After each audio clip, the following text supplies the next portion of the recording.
सर्वान् सदा सर्वदा जानीते युगपत् प्रतिक्षणमतः सर्वज्ञेति उच्यते।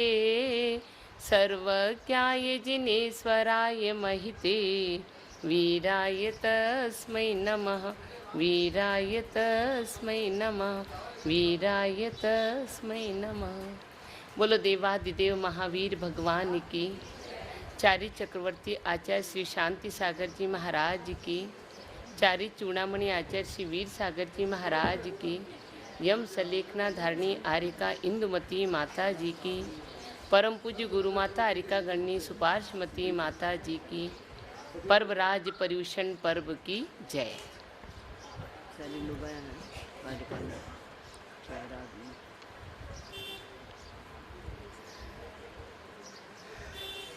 आज हमारा पर्यूषण पर्व का तीसरा दिन आ गया।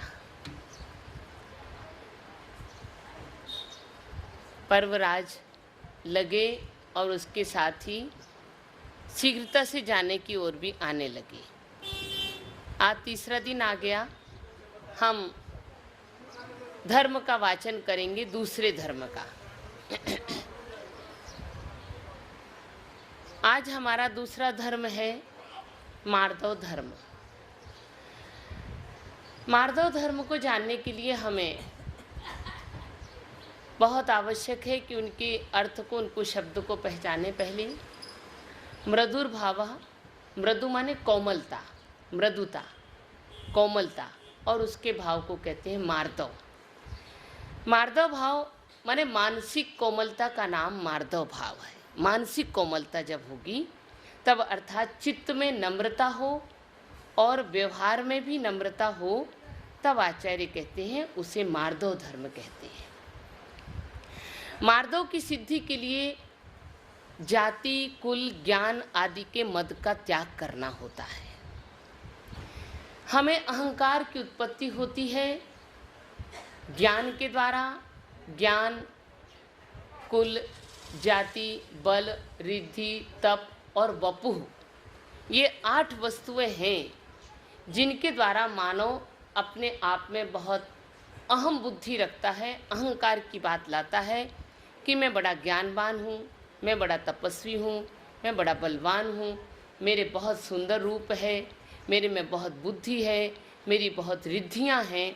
इस प्रकार बहुत अपने आप को इनसे युक्त होने के कारण अपने आप में एक अहंकार की पुष्टि कर लेता है। हमारे आचार्य कहते हैं कि अहंकार है इस जीव में, हम इसे कैसे पहचानें? भाई अहंकार की पहचान कैसे की जाए? तो उन्होंने कहा कि जब भी दूसरे के तिरस्कार करने का भाव हो, जब भी किसी दूसरे का तिरस्कार करने का भाव हो, एक बात। दूसरी बात, दूसरे के गुणों को सहन नहीं कर पाना, ये दूसरी बात। तीसरी बात, दूसरों से ईर्ष्या भाव अपने अंदर में पैदा होना, ये दिखने लगता है, ये समझ लेना कि ये व्यक्ति अहंकारी है। किसी के दूसरे गुण प्रकट ना हो सके या प्रकट ना कर सके या सहन भी ना कर सके, हमारे आचार्य ने कहा ये उसके अहंकार की बात है। अपन देखें एक सामान्य जीवन में 4 देवरानियाँ जेठानियाँ रहती हैं और देवरानी बहुत अच्छी है, बड़ी व्यवहार कुशल है, सारे कार्य को दौड़ दौड़ के करती है, सबकी आज्ञा का पालन करती है, और जेठानी इतनी नहीं कर पाती और उसके सामने किसी पड़ोसन ने, किसी व्यक्ति ने आकर कहा, अरे तेरी जेठानी तो बहुत, तेरी देवरानी तो बहुत अच्छी है, कितनी मधुर भाषी है, कितना सबका काम करती है, कितना सब। तो कहते ओ सब जाना मैं रहो माँ के कने जब ठा पड़े, कह देते हैं ना छेड़ तो देखो। बोले छेड़ तो देखो या उनके पास रहकर तो देखो, तब तुमको मालूम पड़ेगा कि कैसी है। इसका तात्पर्य है कि हम दूसरे के गुणों को स्वीकार करना नहीं चाहते। हमारे आचार्य कहते हैं दोनों ही बातें खतरनाक हैं। अगर किसी के गुण हैं और उनकी गुणों को प्रशंसा कर देना, ये भी है, और किसी में गुण नहीं है और फिर भी उन्हें प्रशंसा कर देना, ये भी खतरनाक है। किसी व्यक्ति में कोई गुण नहीं है, किसी व्यक्ति में कोई योग्यता नहीं है और आपने उसके प्रशंसा के पुल बांध दिए।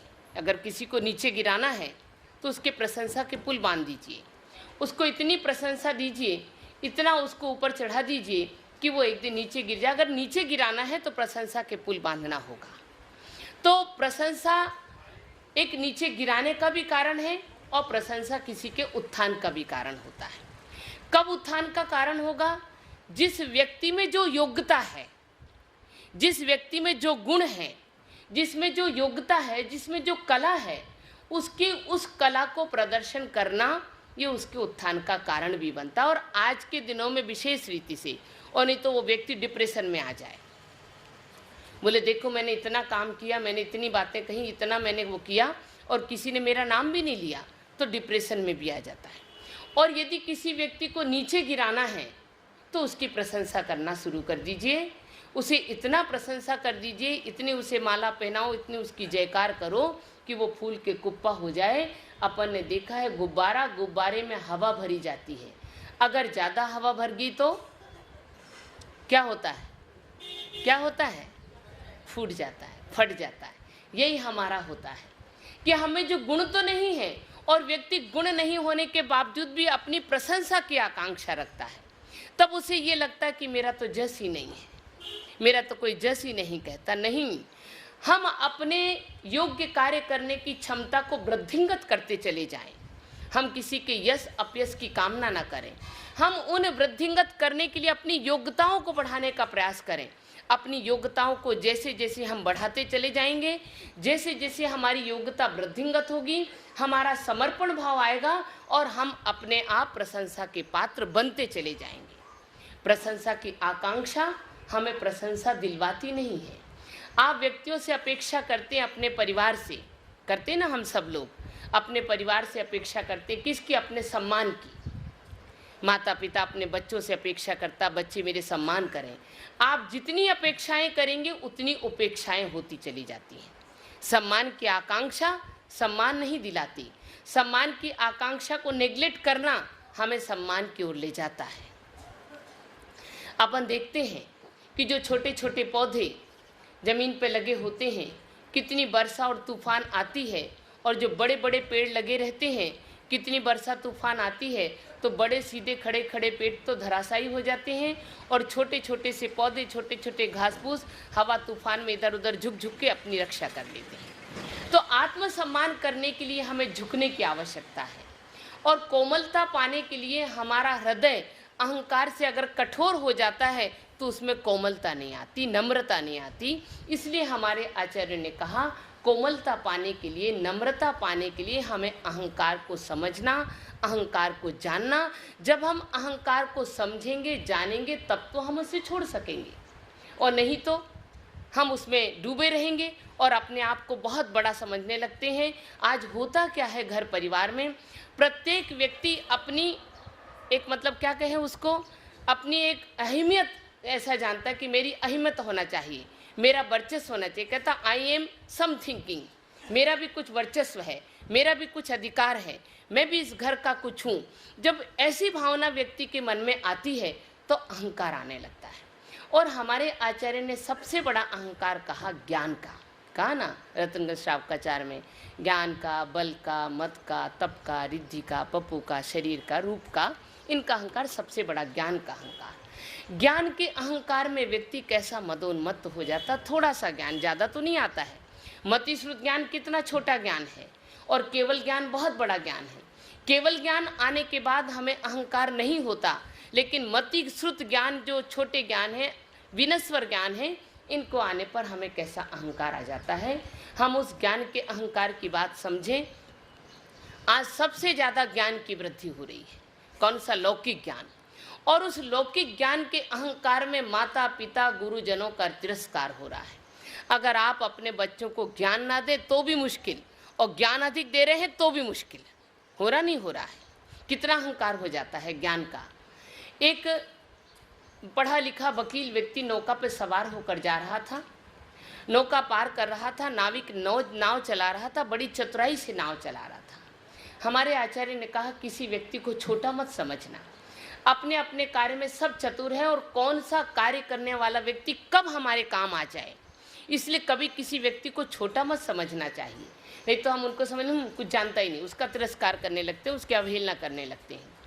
तो नौका पर सवार होकर जब जा रहे थे दोनों नाविक और वो वकील साहब, कुछ नौका चली, बड़ा अच्छा मौसम था, बड़ी सुहावनी हवा आ रही थी, पानी की लहरें थपेड़े ले रही थी और चप्पू चलाने में बड़ा चतुर नाविक कभी यहाँ से चलाता, कभी आगे से चलाता, कभी पीछे से चलाता, कभी तिरछा घुमाता, ऐसी अटखेलियाँ खेलता हुआ और वह नाविक नौका चला रहा था।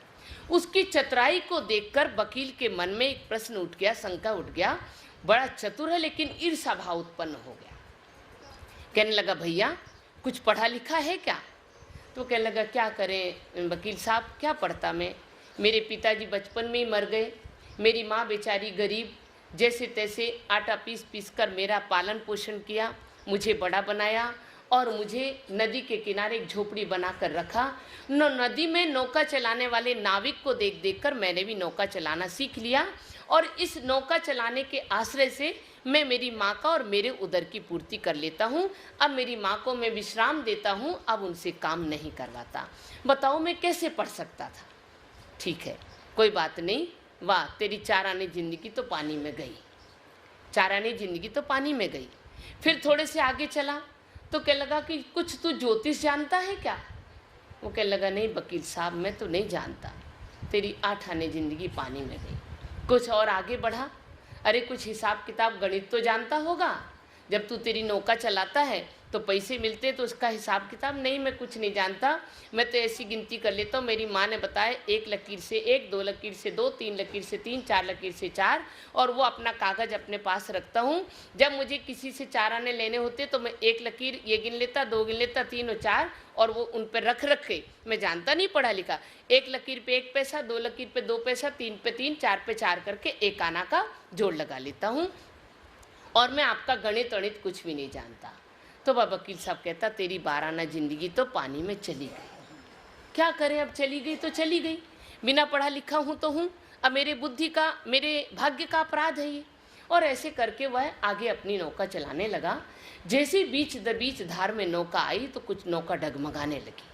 तो वकील साहब से वो कहने लगा वकील साहब लगता है कि नदी में तूफान आने वाला है, और तूफान आ रहा है तो मेरी नौका डगमगा रही है। अब मैं क्या कर सकता हूँ, नौका को बचाने का तो बहुत प्रयास करूँगा, लेकिन अगर ना बचा पाऊँ तो मैं एक बात आपसे पूछना चाह रहा हूँ कि आप तैरना जानते हैं क्या? तो वह वकील साहब तो हड़बड़ा गए। जैसे उन्होंने कहा, देखा सुना कि नौका डगमगाने लगी, हड़बड़ा गए। तो उन्होंने पूछा भाई तैरना जानते हो आप? तो कहने लगा भाई मैंने सब कुछ तो सीखा लेकिन तैरना नहीं सीखा, मैं तैरना नहीं जानता, तैरना नहीं जानता, अब मैं क्या कर सकता हूँ, अब तो नौका डगमगा रही है और तूफान आने वाला और डूबने वाली है। तो कहता देखो प्रयत्न करो आप तैरने का। नहीं भैया मैं तो हाथ पैर मारना भी नहीं जानता, मैं तो तैरना भी नहीं जानता। तो वह बेचारा नाविक जो था, नौका डूबने लगी, नाव में डुबकी लगाते लगाते कहा वकील साहब मेरी तो 12 आना जिंदगी पानी में थी, आपकी तो 16 आना पानी में गई। वकील साहब तो डूब गए। किसके अहंकार में डूबे? किसके अहंकार में डूबे? अपने ज्ञान के अहंकार में। मुझे कितना ज्ञान, मैं पढ़ा लिखा वकील हूँ, बैरिस्टर हूँ, जज बनने की तैयारी कर रहा हूँ। इतने ज्ञान के अहंकार में दूसरे व्यक्ति को तुच्छ समझ लिया, और जब दूसरे व्यक्ति को हम तुच्छ समझते हैं तब हमारा अहंकार भी नीचे की तरफ चला जाता है, और जब हम दूसरे व्यक्ति के सम्मान की आकांक्षा लेकर करेंगे तो हमारा भी सम्मान होने की भावना बनती है। आज हम देखते हैं जब किसी का सम्मान होता है तो हमारे मन में उसके सम्मान के प्रति आदर भाव नहीं होता, ये होता कि इसका सम्मान हो क्यों रहा है, क्यों हो रहा है इसका सम्मान, क्या गुण है इसमें, अरे धन तो बहुत लोग कमा लेते हैं, ज्ञान तो बहुत लोग कमा लेते हैं। उसके सम्मान में हम अपने आप का अपमान समझते हैं, और इसीलिए उस सम्मान की आकांक्षा में प्रत्येक व्यक्ति दौड़ लगाता चला जा रहा है। और सम्मान की आकांक्षा होने के कारण अगर कहा जाए किसी सभा में, किसी मंच पर, किसी राजनीतिक मंच पर, किसी बड़े बड़े उत्सवों में कि फलाने चंद जी का सम्मान है, तब आप उनकी वेशभूषा देखो कितने सज धज कर आते हैं। सम्मान होने वाला है, सम्मान होने पर उनकी फ़ोटो खींची जाएगी, और जब वो मान पत्र दिया जाएगा तो हम मान पत्र अपने ड्राइंग रूम में सजा कर रखते हैं। किसी ने आज तक क्रोध पत्र को सजाया है क्या? किसी को क्रोध पत्र मिला भी नहीं और ना कोई क्रोध पत्र पाने की इच्छा भी रखेगा। और अगर किसी को क्रोध पत्र दिया जाए तो ना जाने कितने और क्रोध पत्र छप जाएंगे। अगर कोई किसी को क्रोध पत्र देने लगेगा तो एक देने वाला व्यक्ति तो एक देगा, लेकिन उसके अपोजिट में कम से कम हजारों क्रोध पत्र छप जाएंगे। और अगर किसी ने एक मान पत्र दिया है तो हमारे अहंकार की पुष्टि करने वाला वो मान पत्र हमें कितना आनंद देता है, कितना हमें आनंद की अनुभूति दिलवाता है। और वह आनंद की अनुभूति ये नहीं जानते कि वो हमें गर्त की तरफ ले जाने वाली होती है। भरत और बाहुबली दोनों भाई भाई समान रूप से जिन्हें आदिनाथ भगवान ने राज संपदा दी, लेकिन यहाँ पर 6 चक्र रत्न की उत्पत्ति हो गई और भरत तो चक्रवर्ती बन रहा है। अब जब भरत चक्रवर्ती बन रहा है तो चक्रवर्ती बनने के पहले एक नियोग है कि पूरे सठखंड के राज्य पर विजय प्राप्त करनी पड़ेगी। कोई ऐसा राजा उनके राज्य में ना हो 6 खंडों में कि जो कि भरत का चक्रवर्ती का सम्मान न करने वाला हो, उनका मान न करने वाला हो। अगर एक भी व्यक्ति सम्मान नहीं करेगा, उनका आदर सम्मान न करेगा, तो उनका चक्र उस नगर में प्रवेश न कर पाएगा। छठखंड की विजय करके बहुत समय बिताकर भरत चक्रवर्ती अपने राज्य में प्रवेश करने लगे, लेकिन प्रवेश नहीं हो पा रहा। अब कौन बाकी रह गया? सारे के सारे सठखंड को विजय प्राप्त कर लिया। अब कौन व्यक्ति है जो मेरे अंडर में नहीं, जो मेरा मान नहीं कर रहा, मेरा सम्मान नहीं कर रहा है? दृष्टिपात हुआ, बुद्धि दौड़ाई गई, अपना ही भाई बाहुबली जो अभी आपके नीचे नहीं है, उनके पास दूत भेजे गए। दूत भेजकर जब उनसे कहा कि भरत को चक्र रत्न की उत्पत्ति हुई है और वो चक्रवर्ती बनने वाला है, छठखंड का विजय प्राप्त करके आ गया और उनके पास आपको अपनी अधीनता स्वीकार करनी पड़ेगी, आपको उनके निकट जाना है। बाहुबली कहते हैं, क्यों? मैं क्या छोटा हूँ क्या? मैं भी तो आदिनाथ तीर्थंकर का पुत्र हूँ, बराबर का। 2 पत्नियाँ थीं और दोनों के पुत्र समान अधिकारी हैं। हमें अपने पिता ने हमारे पूरा राज्य संपदा दी है, मैं क्यों झुकूं उनके सामने? नहीं झुक सकता। कह दो युद्ध की तैयारियां कर लो। दूत वापस आया और आकर भरत चक्रवर्ती के सामने सारा निवेदन कर दिया। दोनों ही चरम शरीरी हैं, दोनों ही मोक्षगामी हैं, दोनों ही तीर्थंकर के पुत्र हैं। इनका युद्ध मतलब प्रलय, और प्रलय इनकी नहीं होनी, जन धन का प्रलय होने वाला है। मंत्री सामंत बैठे हैं, मंत्रणा कर रहे हैं। हमारे आचार्य ने कहा, मंत्र और मंत्रणा और औषधि हमेशा गुप्त करना चाहिए। मंत्रणा गुप्त होती है, मंत्र भी गुप्त में सिद्ध करना चाहिए एकांत स्थान में, और औषधि जो हमारे मंत्रों की सिद्धि से बनाई जाती है उसे भी हमेशा एकांत में ही उसका भक्षण या एकांत में ही उसका सेवन करना चाहिए, एकांत में उसका प्रचार प्रसार करके नहीं लेना चाहिए। तो मंत्र, मंत्रणा और औषधि गुप्त होते हैं। अब मंत्रणा चल रही है, राजा के निकट नहीं, मंत्री सामंत बैठे हैं कि क्या करें। दोनों चरम शरीरी हैं, दोनों मोक्षगामी हैं, दोनों बलवंत हैं। एक की 500 धनुष की काया है और एक की 525 धनुष की काया है। अगर दोनों का युद्ध होगा तो क्या होगा? सब बैठे हैं, बड़ी ऊहापोह चल रही है। कैसे मिटाया जाए ये सिद्ध को, कैसे समझौता किया जाए? दोनों समझौता करने पर उतारू नहीं, दोनों का अहंकार पुष्ट हो रहा है, दोनों अहंकार के आगे से आगे बढ़ रहे हैं। मंत्रणा करने के बाद ये निश्चित हुआ कि नहीं, हमारी सेना से सेना का युद्ध नहीं होगा, हाथी पदातियों का युद्ध नहीं होगा, रथों का युद्ध नहीं होगा। अगर युद्ध किया जाए तो दोनों भाइयों को ही आपस में युद्ध करवा दिया जाए, क्योंकि जनधन की हानि के सिवा और कुछ न मिल सकेगा। दोनों का युद्ध निश्चित हुआ और आप सब जानते हैं, मल्ल युद्ध हुआ, जल युद्ध हुआ और दृष्टि युद्ध हुआ। तीनों में ही बाहुबली तो जीतते रहे और भरत हारते रहे। क्यों हारते रहे? दोनों बलिष्ठ थे, दोनों चरम शरीरी थे, लेकिन हमारे आचार्य कहते एक अवगाहना भी हार का कारण बनती है। अवगाहना माने ऊंचाई, शरीर की ऊंचाई। बाहुबली के शरीर की ऊंचाई 525 धनुष की थी और भरत के शरीर की ऊंचाई 500 धनुष की थी। वो नाटे थी, छोटे थे बाहुबली के सामने। जब दृष्टि युद्ध हुआ तो ऊपर देखने वाला विजयी होगा या नीचे देखने वाला? नीचे देखने वाला विजयी होगा, क्योंकि आंखों की हमें जब ऊपर देखना पड़ेगा तो ताकत लगानी पड़ती है। ऊपर देखने के लिए थोड़ी देर हम देखते हैं तो हमारी आंखें थक जाती हैं, और जब हम विनम्र होकर नीचे देखते हैं, विनम्रता से देखते हैं, तो भले 2 घंटे देखो, 4 घंटे देखो, और भगवान तीर्थंकर तो आजीवन अपनी दृष्टि को नासा पर लगा के रखे हैं, इसलिए वो थकते नहीं हैं। हमें एक ये भी संबोधन दे रहे हैं, हमें एक उपदेश दे रहे हैं कि जो नासा दृष्टि लगा कर रखता है, जो नीची दृष्टि लगा कर रखता है, वो कभी थकता नहीं है। जो ऊपर दृष्टि लगाकर अहंकार में रहता है, वो शीघ्र थक जाता है। और हुआ यही कि बाहुबली तो थे बड़े, भरत छोटे, तो बाहुबली को नीचे देखना पड़ा। और नीचे देखने से बलि आधे घंटे, 15 मिनट, 20 मिनट, पौन घंटे तक भी उनकी दृष्टि थकी नहीं। और भरत जैसे ही ऊपर देख रहे थे, ऊपर देखने के बाद 15 मिनट में उनकी दृष्टि थक गई और उन्हें पलक झपकनी पड़ी। हार घोषित हो गई, एक युद्ध में हार गए। जब जल युद्ध हुआ तो पानी की छींटे डालने का युद्ध हुआ कि भाई कौन किसको कितने छींटे डालता है, और उनके छींटे डालने पर किनकी आंखें बंद होती हैं और कौन घबरा जाता है। जब ये युद्ध हुआ तो बाहुबली तो बड़े थे, भरत छोटे थे। जब वो पानी उछालते थे तो कितना, 525 धनुष की अवगाहना में कितना बड़ा होगा। 525 धनुष माने 4 हाथ का एक धनुष, तो 500 के हुए 2000 हाथ, और 25 के हो गए 100, तो 2100 हाथ की लंबाई हुई। अब हाथ से आप अपना बैरोमीटर बना लो, मीटर से 4 हाथ, 2-2.5 हाथ का 1 मीटर होता है शायद, 3 हाथ का 36 इंची का 1 मीटर, तो 3 हाथ का 1 मीटर हुआ। अब आप समझ लो कि 2100 हाथ में कितने मीटरों की ऊंचाई उनकी बन गई। अब जब मीटर की ऊंचाई वाला शरीर है, तो जब वो पानी उछालेंगे तो घड़े के घड़े उछल जाएंगे। इसलिए जब भगवान का अभिषेक होता है, 525 धनुष की अवगाहना में जब भगवान तीर्थंकर का अभिषेक होता है, तो उनके घड़े कितने बड़े बड़े होते हैं। आचार्य देव ने, जब हम मंगल पाठ पढ़ते हैं अभिषेक पाठ का, तो क्या कहा उन्होंने, 1 4 बसु योजन मान प्रमाण है। 1 योजन, 4 योजन और 8 योजन। और कैसा, बदने उदर अवगाह कलश गति जानिए। कलश कितना बड़ा, बदन उदर अवगाह, बदन माने मुख, तो 1 योजन का तो मुख माने जिसमें हम पानी डालते हैं, उसे हम कहते हैं मुख।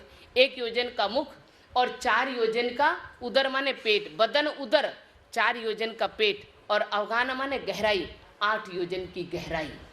एक इतना बड़ा कलश, एक नहीं, ऐसे 1008 कलश से लेकर सौधर्मेंद्र अपनी भुजाएं बनाता है, और एक साथ ऐसे 1008 कलश भगवान तीर्थंकर बालक के ऊपर ढारकर अभिषेक करता है। एक साथ 1008 कलश। इसीलिए तो जब भगवान महावीर स्वामी की अवगाहना कितनी 7 हाथ की बची, जब महावीर स्वामी की 7 हाथ की अवगाहना जब वो बड़े होकर होने वाली थी, तो जब उनका जन्म हुआ तो हमारे आज के बच्चों की तरह जन्म हुआ। और जब पांडुक शिला पर उनको बिठाया तो सौधर्मेंद्र के मन में शंका हो गई कि अभी तक तो भगवान बड़े बड़े अवगाहना के थे, तो हमें डर नहीं लगा इतने बड़े बड़े कलशों से अभिषेक करने में, लेकिन आज हमें डर लग रहा है इतने छोटा सा बच्चा और 1008 कलश जब सौधर्मेंद्र करेगा तो कहीं ऐसा ना हो कि भगवान महावीर स्वामी बह जाएं। ऐसी शंका उत्पन्न हुई। लेकिन भगवान तो जन्म से ही मतिश्रुत अवधि विराजित जिन प्रभु जन्मिया, भगवान जन्म लेते हैं मतिश्रुत अवधि ज्ञान से विराजित, मति ज्ञान, श्रुति ज्ञान, अवधि ज्ञान, तीनों ज्ञान से युक्त जन्म लेते हैं। अवध ज्ञान से जाना, और बालक महावीर ने एक जरा सा पैर का अंगूठा टेक दिया, सुमेरु पर्वत हिलने लगा। सौधर्मेंद्र ने भी अपना अवधि लगाया कि भगवान ने जान लिया, मेरी बड़ी गलत फहमियाँ थी, और गलत फहमी के द्वारा मैं न जाने क्या क्या विचार करने लगा, और उतने बड़े बड़े कलशों से भगवान का अभिषेक होता था, इतने बड़े कलश बनाए जाते थे। तो 525 धनुष की अवगाहना वाले बाहुबली भगवान ने जब पानी फेंकना प्रारंभ किया तो भरत को ऊपर देखना पड़ता था, बाहुबली नीचे देखते थे। जब पानी फेंकना प्रारंभ किया तो भरत तो थोड़े से 5-4 पानी के झकोरों से हड़बड़ा गए और यहाँ वहाँ छुपाने का प्रयास करने लगे। और जब भरत बाहुबली पर पानी फेंकते थे तो उनके यहीं अटक जाता था, उनके तो मुख तक प्रवेश भी नहीं कर पाता था, पानी यहीं अटक जाता था। और इस युद्ध में भी बाहुबली जीत गए, और जब मल्ल युद्ध हुआ उसमें भी बाहुबली जीत गए। और अब जब बाहुबली जीत गए, तीनों युद्ध में जीत के प्रसार दिखने लगे, अब भरत का अहंकार डगमगाने लगा, भरत का मान भंग होने लगा। कि अब क्या होगा।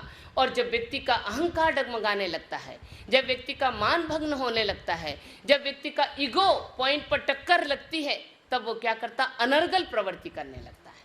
कुछ व्यक्ति गाली गलौज करने लगते हैं।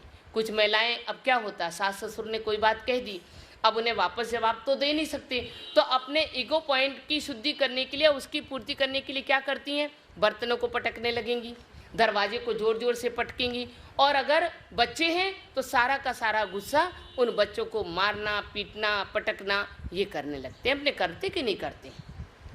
हम सब इस बात की अनुभूति है। माता जी कहते हैं प्रतीति, सबको प्रतीति है, क्रोध की, मान की, माया की, लोभ की, परिग्रह की, हिंसा की, झूठ की, चोरी की, कुशील की, सबको प्रतीति है पाप के कार्यों की। लेकिन अगर आपसे कहें कि किसी को धर्म की प्रतीति है क्या? हम करते ही नहीं तो प्रतीति कैसे हो? हमने तो उसे बहुत बड़ा हौवा बना लिया है। धर्म, संयम, इसे हम बहुत बड़ी चीज मान रखा है और उससे हम डरते हैं। कितने नवयुवक सब पीछे बैठते हैं कि कहीं ना हो जाए, हम पकड़ ना जाएं, कहीं हम फंस ना जाएं, क्योंकि ये प्रतीति नहीं है कि वस्तु के त्याग में जो आनंद की अनुभूति होती है वो भक्षण में नहीं होती। और जब हम उस बात की प्रतीति करने लगते हैं तब हमें आनंद की अनुभूति है। तो सबको प्रतीति है इन पाप के कार्यों की। तब क्या करते, पटकते हैं। अब क्या करे, वो बेचारा खिंच गया भरत, और खींचने के बाद कोई दूसरी वस्तु नहीं दिखी तो अपने हाथ में आने वाला चक्र चला दिया, जबकि जानता था कि अपने परिवार पर चक्र नहीं चलता, वो चक्र वापस आ जाएगा या उनके हाथों में ठहर जाएगा, ये जानते थे। तद्भव मोक्षगामी थे, चरम शरीर थे, जानते थे। लेकिन जानबूझकर जब अहंकार की हमारे आंखों में पट्टी बन जाती, जब मान कषाएं हमारे अंदर में टक्कर मारने लगती, जब मान कषाएं हमें झकझोरे देने लगती है, तब हम क्या करते हैं, अपने आप को अंधा महसूस करते हैं। और उन्होंने चक्र चला दिया। जब चक्र चला दिया, चक्र ने तीर परिक्रमा बाहुबली की दी और वापस भरत के हाथों में आ गया। भरत को नीचा देखना पड़ा। यहाँ बाहुबली का प्रबुद्ध जाग उठा। हमारे आचार्य कहते जब अहंकार खत्म होता है, मान कसाय खत्म होती है, तब मृदुता आती है। देखिए, एक ही जगह हमें दो उदाहरण बहुत अच्छी दिखाई दे रहे हैं। एक तरफ तो अहंकार है, और जब अहंकार विनष्ट होता है तब मृदुता आती है। और जैसी मृदुता आई, बाहुबली के हृदय में कोमलता आई, सारा संसार असार दिखाई देने लगा। नम्रता आ गई, विनम्रता आ गई, सहिष्णुता आ गई, सहनशीलता आ गई, और सब कुछ दिखाई देने लगा। रे जीव, अपने आप का संबोधन करने लगे, हे आत्मन, तूने क्या किया? किसके लिए? राज्य के लिए? जरा सी पृथ्वी के लिए? जरा से धन वैभव के लिए? जो सब कुछ विनश्वर है, यही छोड़कर हमें जाना है, कुछ भी हमें साथ लेकर नहीं जाना। ऐसा क्षणिक विनश्वर और नाशवान इस धन वैभव की आकांक्षा में अपने अहंकार की पुष्टि करने के लिए हम किसी के चरणों में ना झुकेंगे।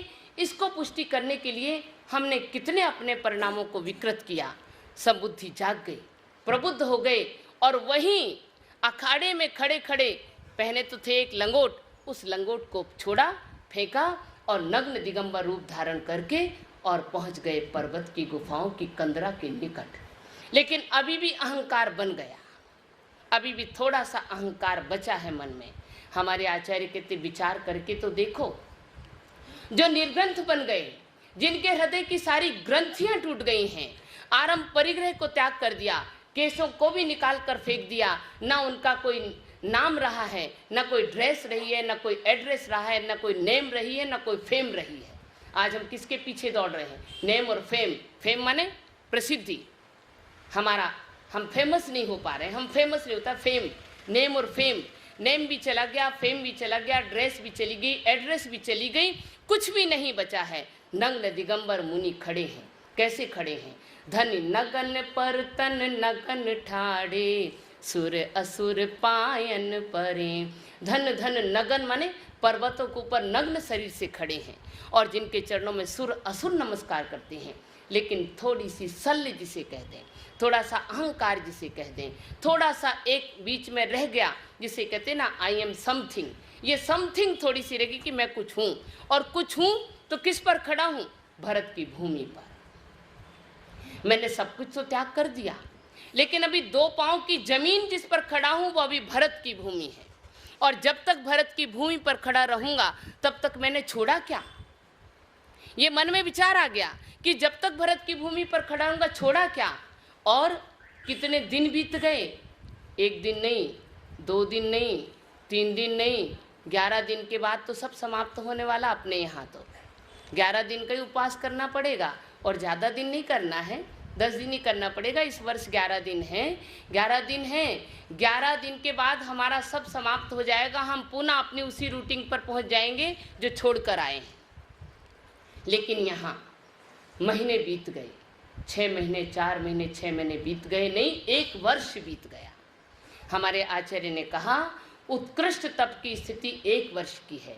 अगर 1 वर्ष के बाद केवल ज्ञान हो तो हो जाएगा, अन्यथा वह वापस गिर जाएगा। 1 वर्ष होने लग गया, 1 वर्ष होने को आया है। घोर तपस्या, ऐसी तपस्या, तपस्वी में अगर कोई वास्तव में प्रसिद्ध हुआ तो बाहुबली।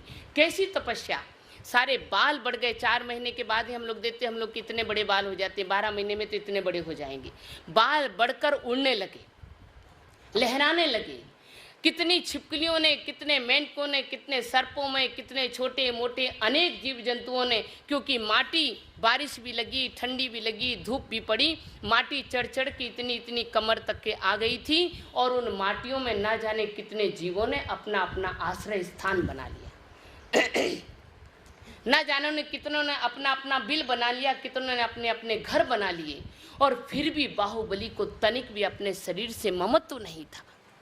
लेकिन फिर भी आचार्य कहते हैं शरीर से निर्मोही, ग्रंथ से निर्ग्रंथी, आरंभ परिग्रह का त्यागी। लेकिन कौन सी ग्रंथि मन में रह गई, वह एक छोटी सी गांठ मन में रह गई जो उसको 1 वर्ष तक खड़े रहने के लिए बाध्य कर दिया। जब भरत को ये बात मालूम पड़ी और भरत निकट आए, भगवान कहाँ हो आप, कहाँ जा रहे हो, विचारो, अपने आप को देखो, अपने आप को संभालो, अपने आप को जानो।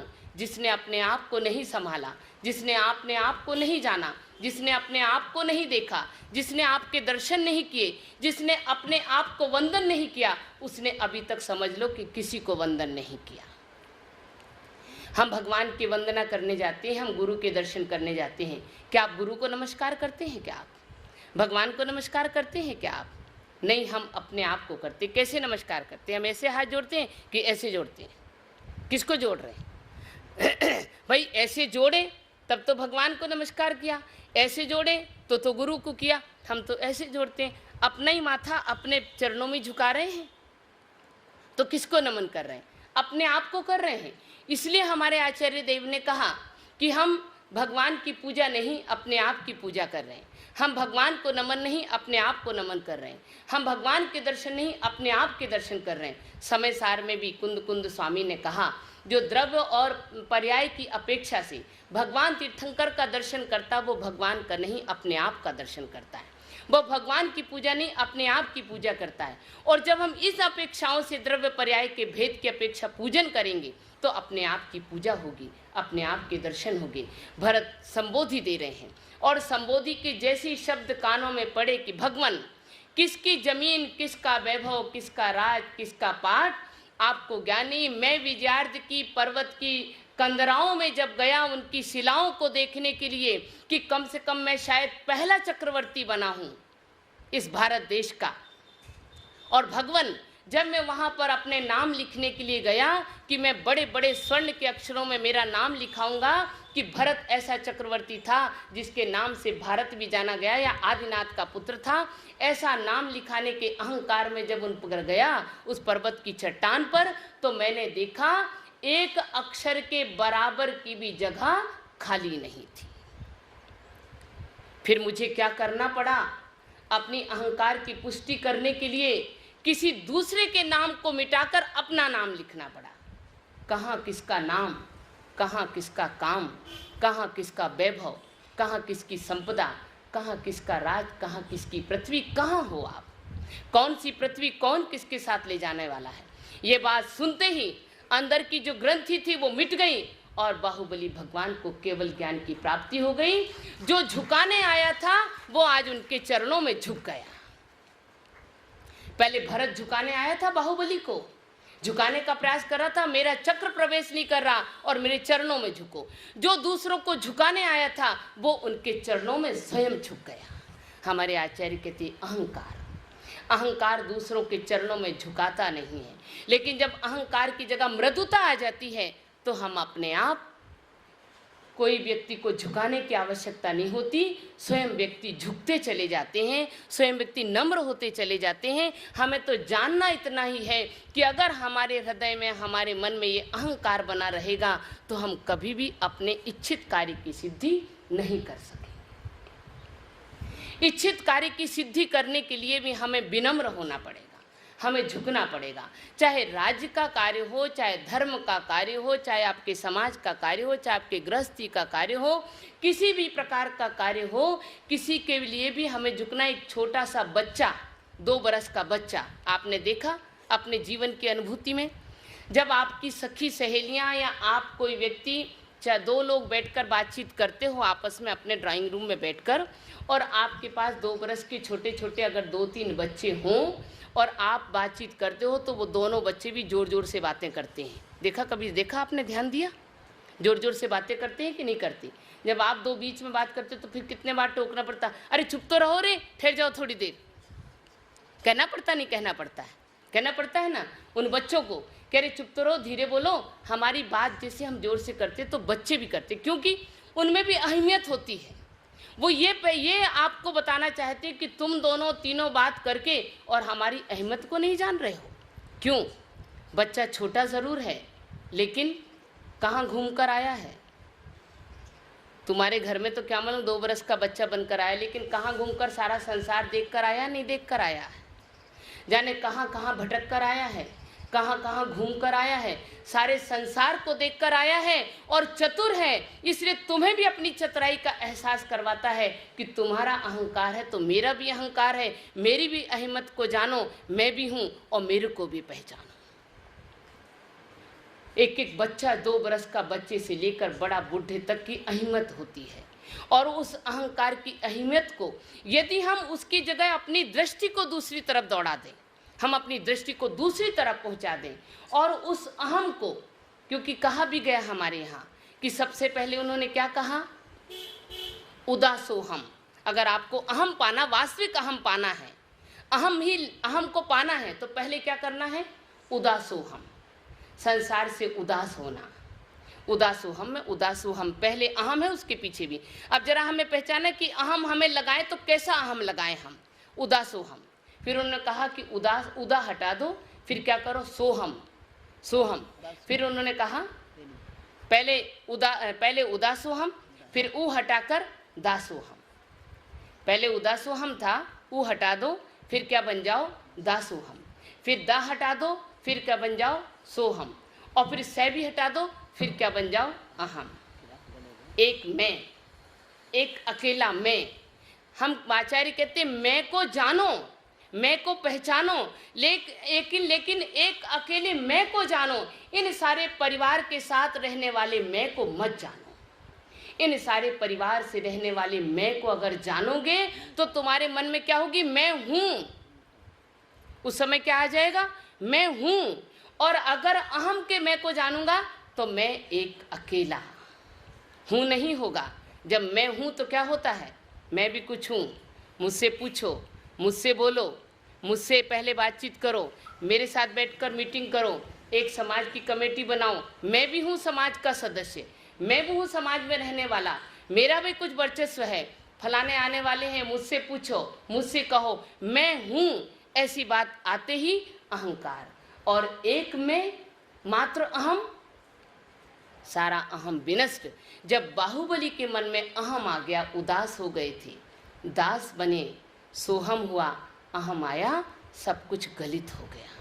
हम उस अहम की तरफ नहीं जा रहे हैं, हम तो उस अहम की तरफ जा रहे हैं जहाँ हमारी निरंतर कषायों की पुष्टि करने वाला है। और उस अहम के पीछे हमारा एक एक क्रिया अहंकार से युक्त होती, घर से लेकर मंदिर तक। वह अहंकार हम घर से लेकर मंदिर तक, मैं कहती हूँ ना कि घर से सीख कर आते हैं और मंदिर तक हम उन्हें ले जा लेते हैं और मंदिर में उसी क्रियाकलापों में वर्गीकरण कर देते हैं।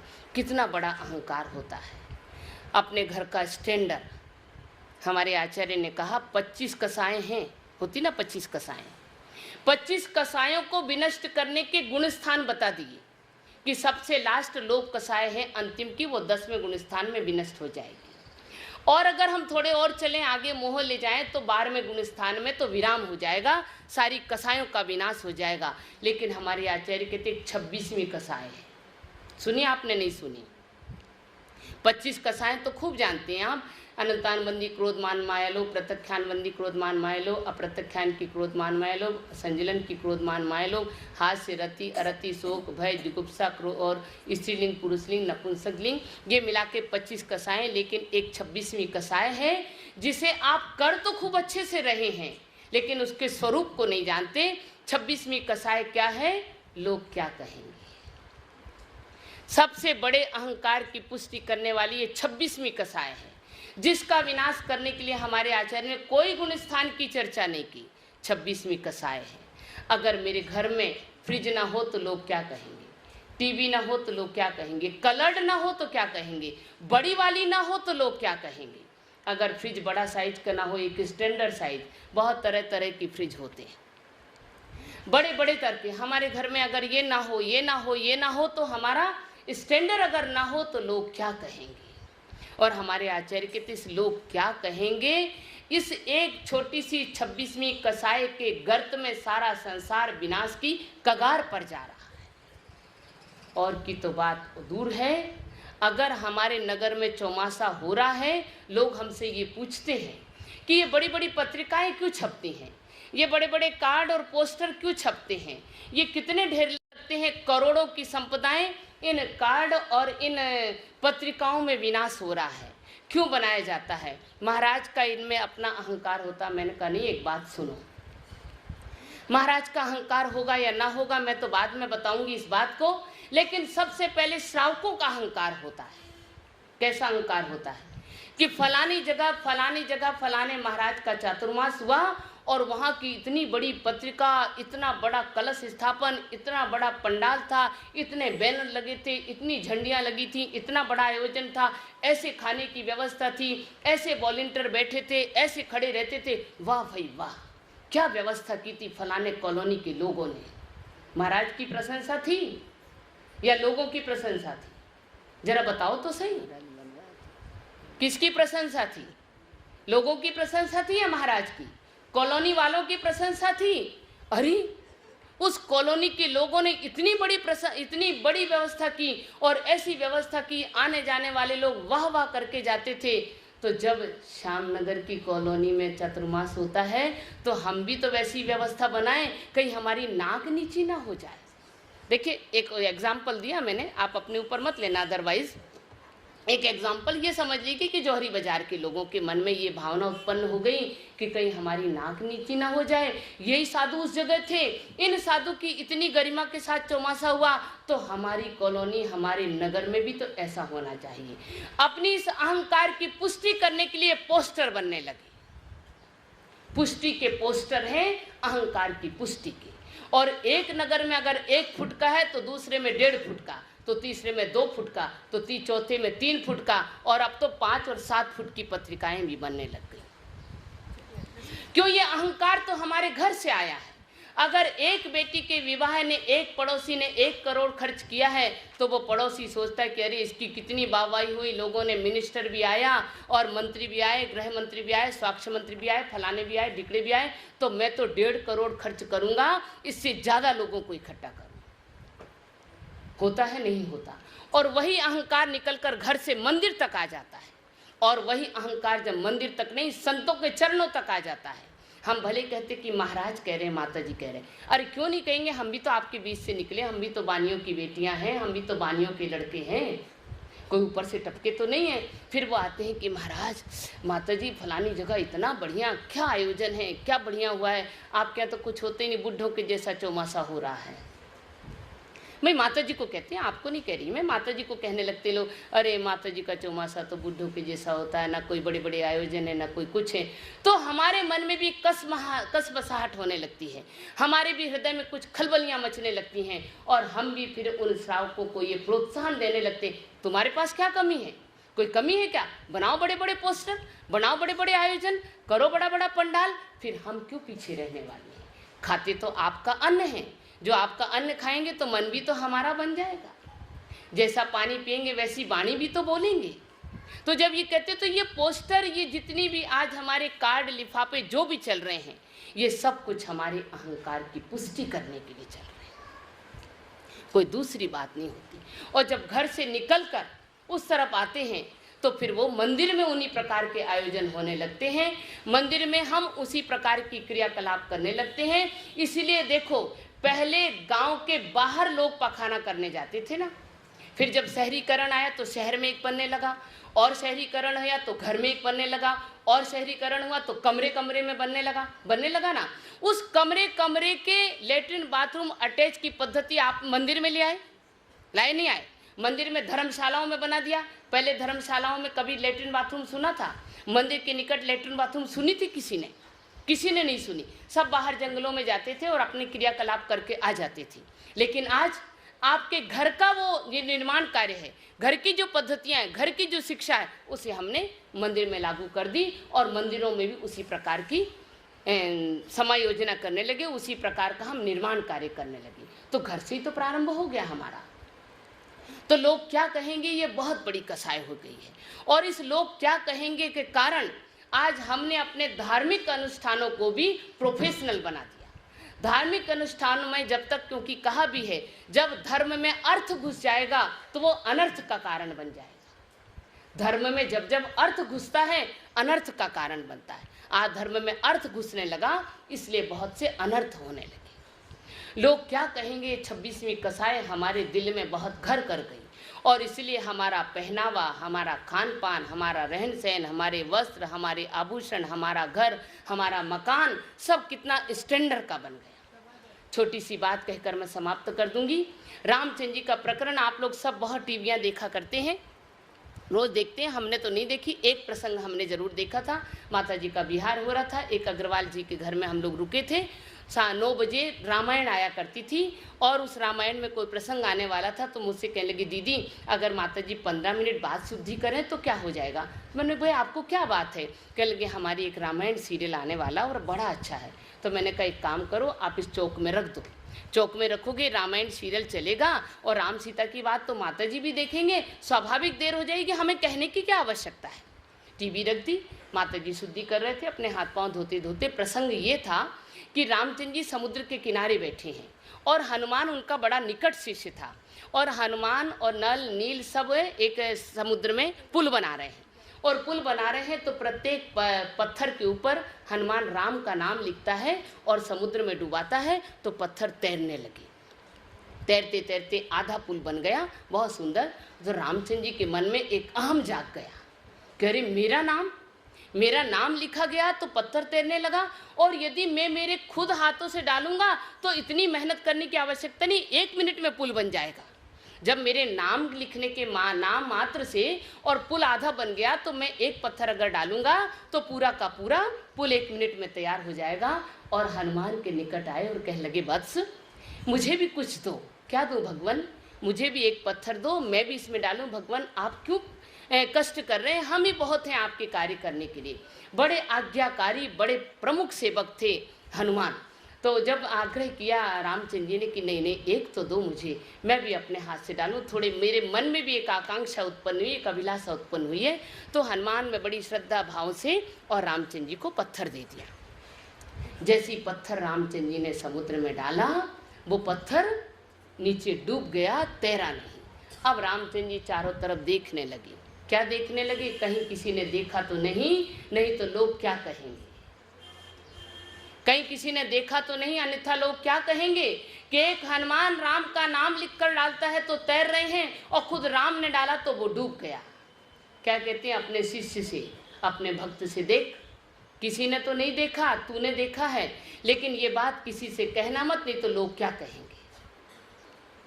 कहने लगे हनुमान से, देख किसी से कहना मत, नहीं तो लोग क्या कहेंगे।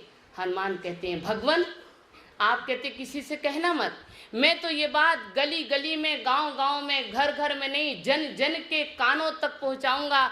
एक गली नहीं, एक घर नहीं, एक गांव नहीं, एक जगह नहीं, पूरे सारे भारतवर्ष में इसको विख्यात कर दूंगा। कैसे, वो मैं क्यों बताऊं आपको कैसे, लेकिन बताऊंगा जरूर ये बात आपकी। अरे तू भक्त है, भगवान की पूजा, कल माता जी कह रहे थे शिष्य करवाते हैं, तू मेरी पूजा करवाएगा, ये मेरा अपमान करवाएगा? वो कहता नहीं, करवाऊंगा तो पूजा, बताऊंगा नहीं। अरे बता तो सही, शिष्य और गुरु की बात कौन सी अनजानी है। बूंद जानती है कि सागर जानता है कि बूंद में कितना पानी है। गुरु से कोई भी शिष्य की बात अनजानी नहीं रहती। और वो क्या कहता है कि मैं ये कहूँगा, जन जन से कहूँगा, गांव गांव में ये कहूँगा कि जिसने प्रभु के नाम को अपने अंदर में रखा वो तो तैर गया, और जो गुरु से छूट गया वो डूब गया। आज हम सब गुरु से, भगवान से, गुरु द्वारों से, गुरु के प्रभु के द्वारों से छूट रहे हैं, और जब जब छूटेंगे तब तब डूबेंगे, जब जब इनके नाम का सहारा लेकर रखेंगे तो तैर जाएंगे।